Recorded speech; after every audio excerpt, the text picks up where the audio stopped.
Since the beginning of civilization, the world has been full of unknown things. Due to their existence, the balance of mankind's peaceful life has been upset.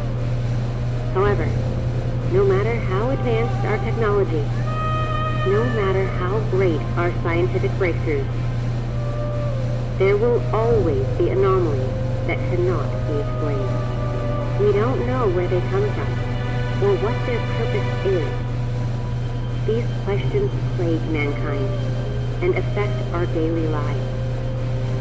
It's because of this that we founded the SCP Foundation, an organization dedicated to containing anomalous items, individuals, and phenomena. The SCP Foundation is committed to maintaining the normalcy of the world so that people may live free of fear. While ordinary people live in the sunlight, we must fight anomalies in the shadows. We must prevent them from being exposed to the public so that people may live in a rational and ordinary world. We secure, we contain, we protect.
Jason Carter is a death row inmate.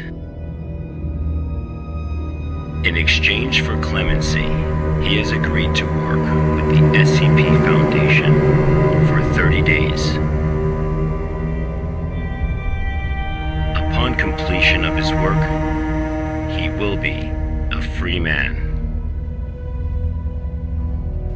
Jason Carter is now D503.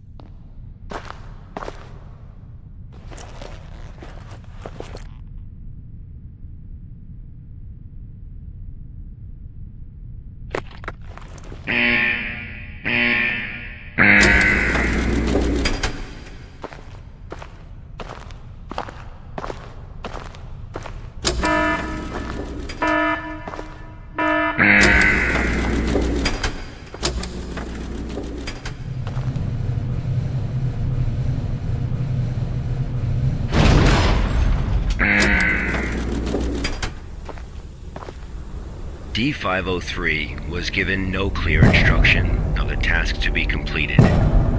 He must find them out for himself.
This was D503's first day of work.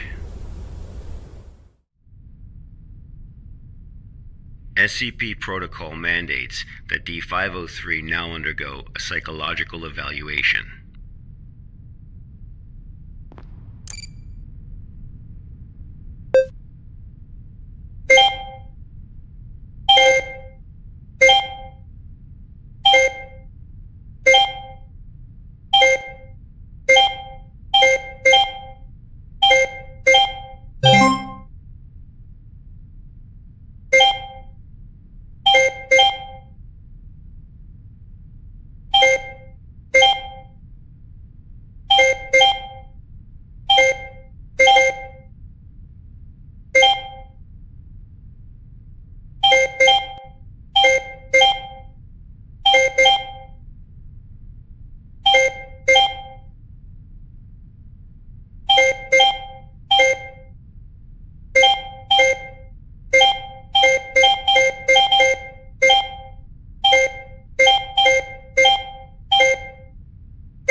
This was the first day D503 psychological data was collected.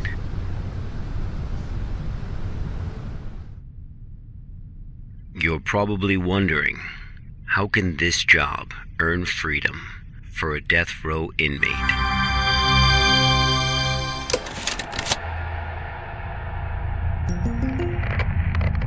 Good afternoon, everyone. I'm Dr. Raymond Ham from Site 83. Welcome to today's training conference. Today, I'm going to share with you a little project I've been working on called SCP-7457. The desert you saw just now is SCP-7457. D503 is a volunteer who we invited to help us learn more about this desert. Prior to the Foundation's involvement with SCP-7457, 329 people went missing in this area. As a precaution, we have introduced lockdown measures as we attempt to find the cause of these disappearances. As everyone here is new to the Foundation, it will be good for you to learn about SCP-7457. Let me explain how it works. Before we get started, are there any questions? Dr. Ham, I'm Will Barton, 3rd Special Squad, Site 86. Hello, Will. Before I came here, I thought I had a basic understanding of the Foundation. I've heard of these anomalies, but only in terms of human anomalies. I had no idea that SCP-7457 was a desert. How do we begin to make sense of this? That's a good question, Will. All the unexplained phenomena we are monitoring are being labeled anomalies. Human anomalies, regional anomalies, artifact anomalies, and various other phenomena beyond our control. The work of the Foundation is to isolate these anomalies and prevent the public from, shall we say, experiencing them? Okay, next question. Hello, Dr. Ham. I'm Mark Harris, a research intern from Site 27. In the video, we saw D503 picking up garbage in the desert. Why did it do that? And what does this have to do with anomalies?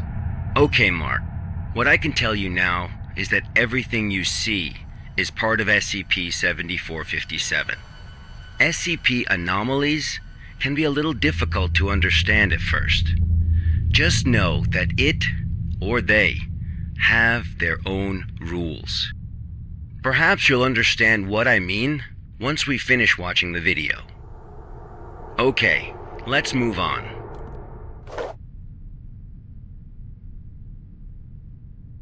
The first week was fairly normal. However, there was an interesting occurrence on the 8th day.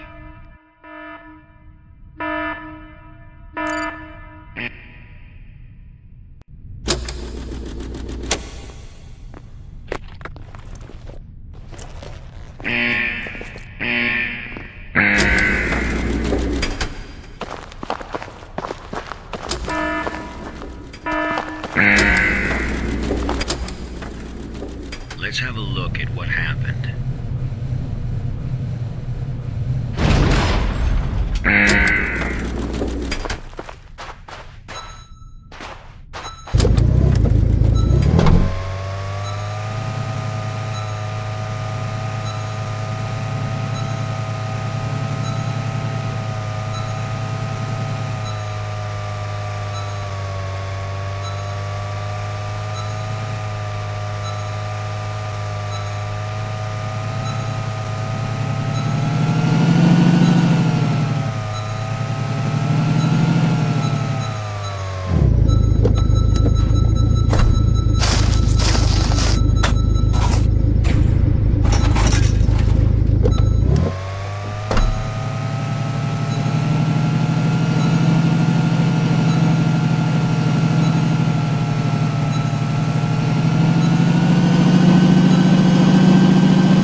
D503 had completed his task. However, he did not realize that he had already encountered his first anomaly.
That night, D503's psychological data showed abnormal fluctuations. Analysis tells us that D503 is dreaming.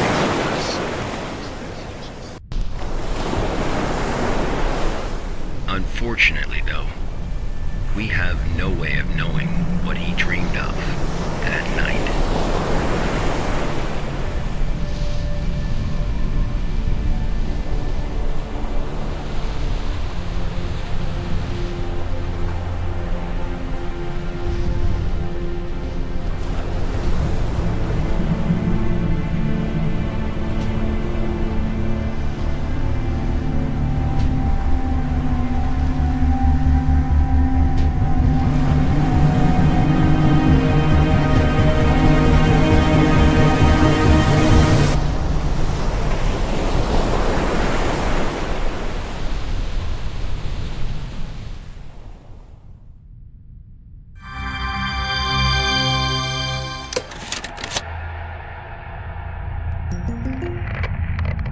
The eighth day marked a significant turning point, the start of SCP-7457's impact on D503.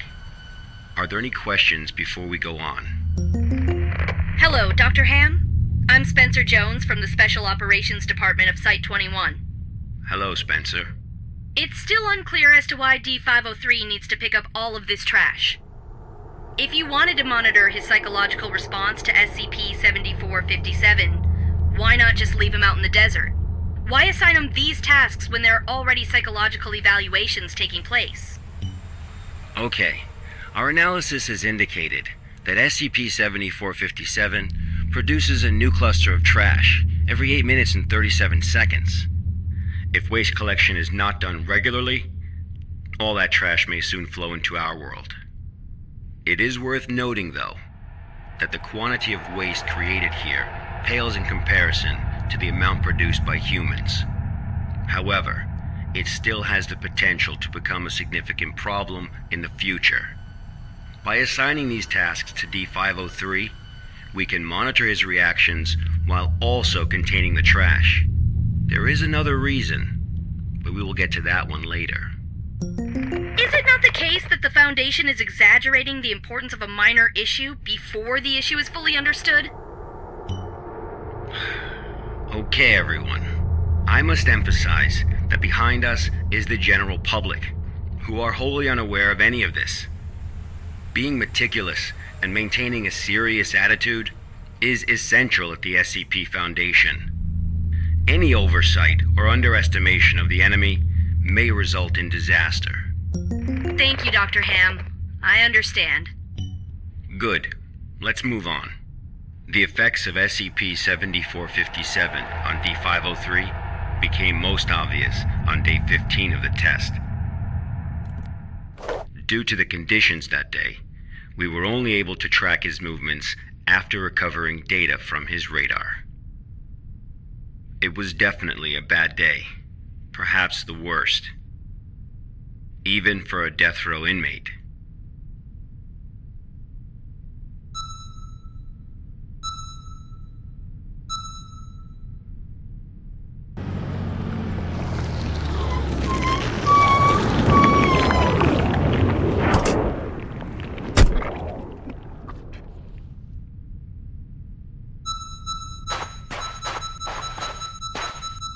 D503 found a radar that perfectly resembled his own. However, D503 didn't seem to think much of it.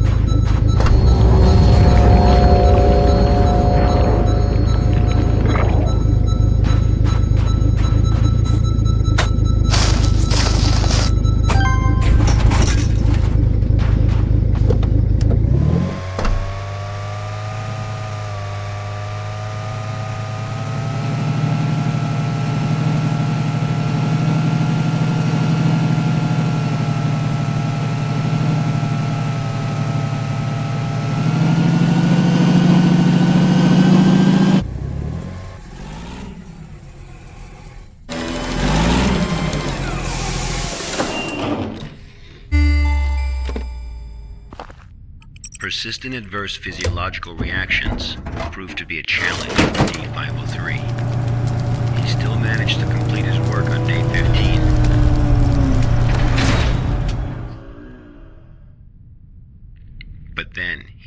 encountered an incident.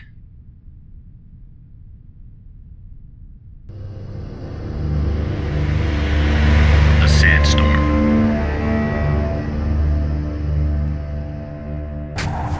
D503 walked in the sandstorm for a long time, but he couldn't seem to find his way back.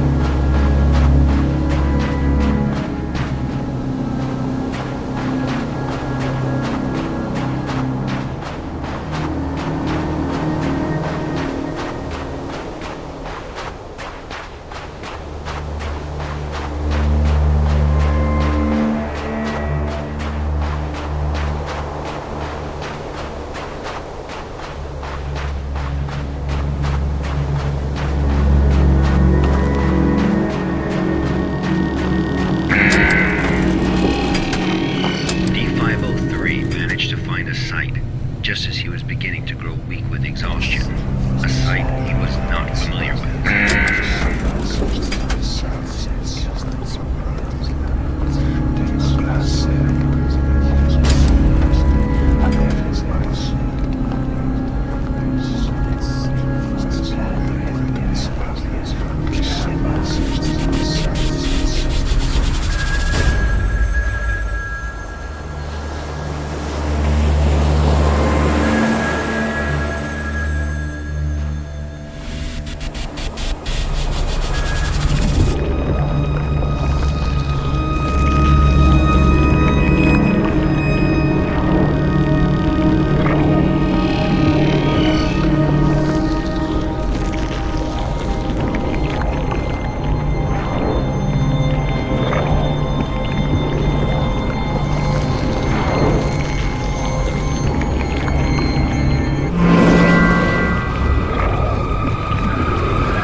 Experienced a call from an unknown voice.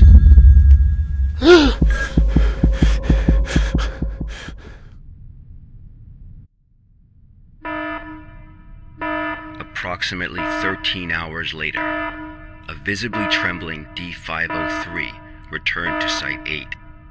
We immediately performed a psychological evaluation. Major fluctuations can now be observed in D503's physiological data.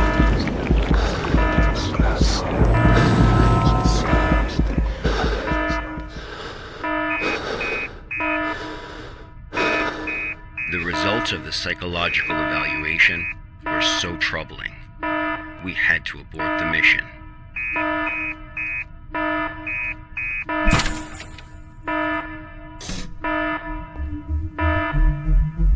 D503 was able to break away from the Foundation's control. He has seen the test results of other Level D personnel who were analyzed at SCP-7457. That's right, none of the Level D personnel at SCP-7457 have ever been able to leave this desert.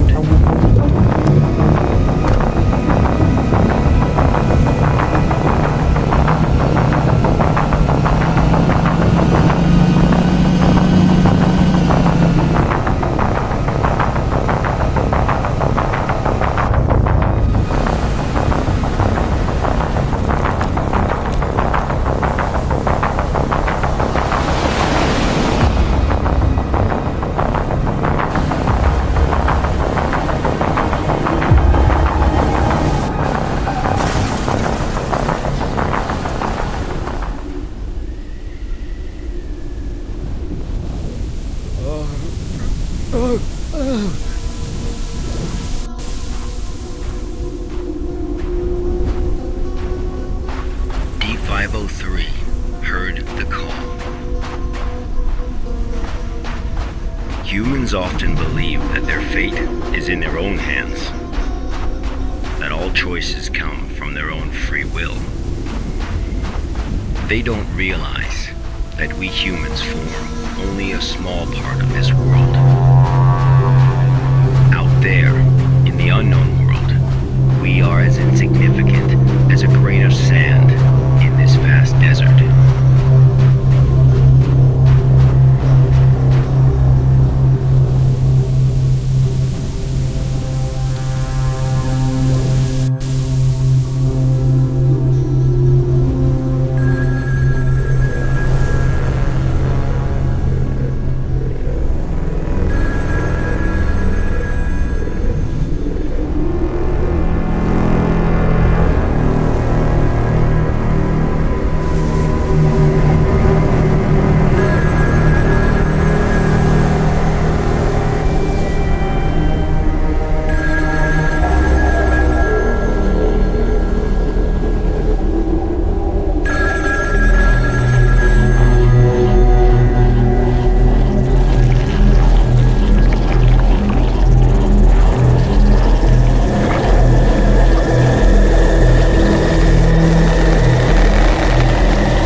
Instincts led him.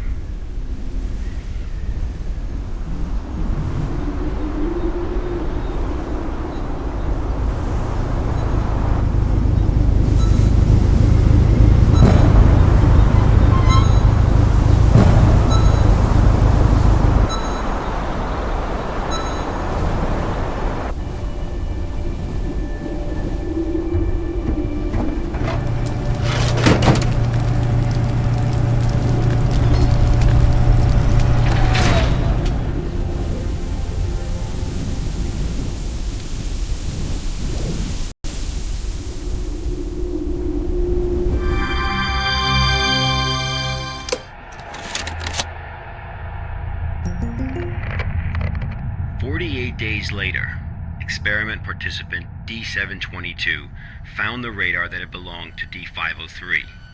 The radar was 31 miles away from the waste treatment facility. All the data we have came from this radar. People entering SCP-7457 will suffer varying degrees of psychological stress within an acute period. It manifests as a range of neurological and mental disorders, as well as severe and unexplained hallucinations. So far, not one participant has left the desert unscathed. The Foundation has tested 31 Level D personnel in an area spanning 2,267 square miles. Our testing continues. When you work for the Foundation, you will face various anomalies. Some can kill you, some may drive you crazy, and some will make you feel that living is worse than death. Let this be very clear. SCP-7457 is just a taste of what you will face in the future. Before joining the Foundation, you were all leaders in your respective fields and industries. Researchers, special forces, FBI agents, national security experts. Well, SCP does not care how smart you are, how accomplished you are. It doesn't matter to them how many doctorates and titles you have. You are no different from helpless ants when confronted with these anomalies. Remember this. It is the most important advice you will receive. Do not take risks. You will die. You are not as special as you think you are. If you encounter an anomaly, put your pride and curiosity aside. Run, because that's the only thing you can do. God won't protect you here. Welcome to the Foundation, rookies. I'm Dr. Raymond Ham, and this ends the first class of our employee induction program.